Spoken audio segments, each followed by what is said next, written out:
ជំរាបសួរពុកម៉ែបងប្អូនទាំងអស់គ្នាដែលកំពុងតែមានតម្រូវការត្រូវការត្រាក់ទ័រយកធ្វើដីស្រែចកាថ្ងៃនេះខ្ញុំមានត្រាក់ទ័រមួយគ្រឿងដែលម្ចាស់គាត់ធ្វើការដាក់លុបបញ្ញត្តិលុយពុកម៉ែបងប្អូនត្រាក់ទ័រនេះគឺម៉ាក John Deere 5065E ស៊េរីឆ្នាំ022ពុកម៉ែបងប្អូនត្រាក់ទ័រនេះគឺទៅសំណុំស្អាតពុកម៉ែបងប្អូនម្ចាស់ផ្ទាល់ដៃមួយ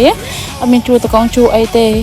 ត្រាក់ទ័រនេះកង់គឺនៅថ្មីទាំង4គ្រាប់ពុកម៉ែបងប្អូនចំណែកឯឧបករណ៍វិញគឺមានមុខក្រេពុកម៉ែបងប្អូនមានផាមប៉ុណ្ណឹងប៉ែរុញចំណែកឯខ្សែខ្យងវិញគឺនៅភ្លឺស្អាតពុកម៉ែបងប្អូនអត់មានជ្រះពុកបាក់បែកត្រង់ណាទេចំណែកម៉ាស៊ីនពងប៉ក់ផ្លេក៏អត់មានប៉ាសោ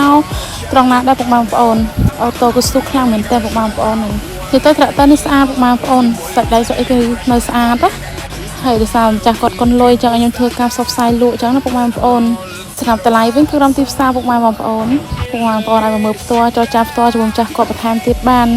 ទៅត្រាក់ទ័រនេះស្អាតពុកម៉ែបងប្អូនមើលកងខកម្លងទៅយកទៅដល់ចាក់ទៅព្រៀងគឺប្រើតែម្ដងពុកម៉ែបងប្អូន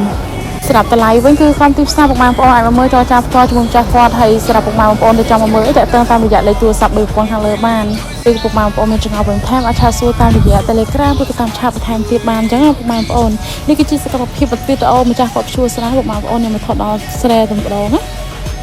ហើយពុកម៉ែបងប្អូនចង់មកមើលសាកកម្លាំងផ្ទាល់អីអាចមកផ្សារបានពុកម៉ែបងប្អូនចាំស្រឡាញ់ចាំចរចាមួយម្ចាស់គាត់អញ្ចឹងណាពុកម៉ែបងប្អូននិយាយទៅត្រាក់ទ័រនេះស្អាតពុកម៉ែបងប្អូនមកមើលគុំខកម្ដងទេហើយយកទៅពុកម៉ែបងប្អូនមកស្រីស្រង់ទេក៏ដល់ចាក់ដល់ប្រេងគឺប្រើតែម្ដងអញ្ចឹងពុកម៉ែបងប្អូនឥឡូវនេះគឺជារូបភាពស្លឹកម្ដងពុកម៉ែបងប្អូនអាចមើលតាមជាក់ស្ដែងបានសម្រាប់វីដេអូមានតែប៉ុណ្ណឹងពុកម៉ែបងប្អូនចង់មកមើលផ្ទាល់តាក់ទងតាមរយៈលេខទូរស័ព្ទដែលខ្ញុំដាក់ខាងលើបានពុកម៉ែបងប្អូនអរគុណច្រើន